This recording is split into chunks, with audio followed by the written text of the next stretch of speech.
அரசாங்கத்துக்கு இதை விட ஒரு முக்கியமான ஒரு வேலை ஒண்ணு இருக்கு. அது என்ன தெரியுமா? சொந்த குடும்பத்தோட வளர்ச்சியும் சொந்த குடும்பத்தோட சுயநலமும் தான். இங்க இருக்கிற மக்களுக்கு குடிக்க தண்ணி இல்லாம தவிக்கிறாங்க. அதுக்கு தீர்வா காவிரி தண்ணியை கொண்டு வரலாம், மக்களோட தாகத்தை தீர்க்க. கொண்டு வந்தாங்களா?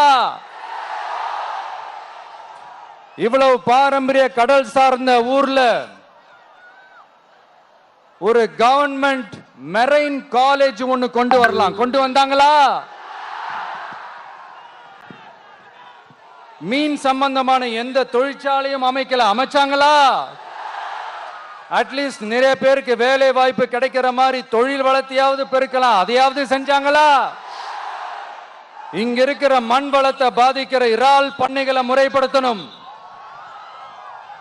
அப்பதான் மீனவர்களோட வாழ்வாதாரமும் விவசாயிகளோட வாழ்க்கையும் பாதிக்காம இருக்கும்.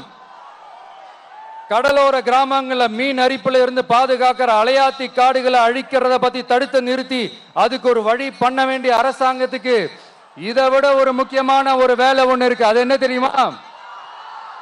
சொந்த குடும்பத்தோட வளர்ச்சியும் சொந்த குடும்பத்தோட சுயநலமும் தான் அந்த முக்கியமான வேலை.